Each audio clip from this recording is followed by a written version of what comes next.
നൂലും വരയും കൊണ്ട് കലയുടെ ദൃശ്യവിരുന്നൊരുക്കി രണ്ട് അമ്മമാർ. ശാന്തകുമാരി ടീച്ചറും ഉമാറാണി ഷൺമുഖവുമാണ് ആസ്വാദകർക്ക് വേറിട്ട കലാപ്രദർശനം എന്ന പേരിൽ ഒരുക്കിയത്.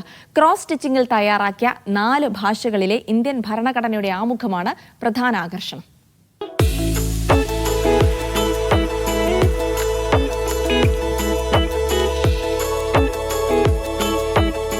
വീട്ടമ്മയായ ഉമാറാണി നൂലുകൾ കൊണ്ടാണ് കരവിരുതൊരുക്കിയത്. കോളേജ് അധ്യാപികയായിരുന്ന ശാന്തകുമാരിയാകട്ടെ നിറങ്ങൾ കൊണ്ടും. സ്കൂൾ പഠനകാലത്ത് പരിശീലിച്ച ചിത്രത്തുന്നലും ചിത്രരചനയും രണ്ടാളും ഉപേക്ഷിച്ചില്ല.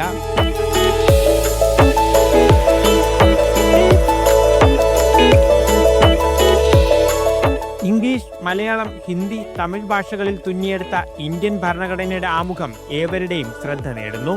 എനിക്ക് മലയാളം അറിഞ്ഞൂടാ, തമിഴാണ്. അപ്പോൾ ഞാൻ ഇവരൊക്കെ പോയി കഴിഞ്ഞിട്ട് ഒരു ലൈൻ കഷ്ടിച്ച് എഴുതും.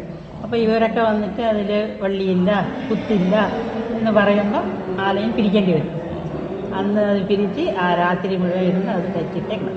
പ്രകൃതി ദൃശ്യങ്ങളും രവിവർമ്മ ചിത്രങ്ങളുമൊക്കെയാണ് ശാന്ത ടീച്ചറുടെ കലാമികവിലൂടെ പുനരാവിഷ്കരിച്ചത്. റിട്ടയർമെൻറ്റും കഴിഞ്ഞ് കൊച്ചുമോളെയൊക്കെ നോക്കിയൊരു 15 വർഷം കഴിഞ്ഞപ്പോഴാണ് പിന്നെ ഈ 2023 തിരുവനന്തപുരത്ത് കലാഗ്രാമം അവിടെ പഠിക്കാനായിട്ട് പോയത്.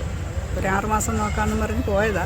പക്ഷെ പോയപ്പോൾ എനിക്കത് ഇഷ്ടപ്പെട്ടു. നിരവധി പേരാണ് കലാപ്രദർശനം കാണാൻ ആശ്രാമം 8 പോയിന്റ് ആർട്ട് കഫേയിലെത്തിയത്. ആദ്യ പ്രദർശനം വിജയമായതോടെ കൂടുതൽ തുന്നലുകളും ചിത്രങ്ങളും ഉൾപ്പെടുത്തി തുടർ പ്രദർശനങ്ങൾ ഒരുക്കാനാണ് ആലോചന. മീഡിയ 1 കൊല്ലം.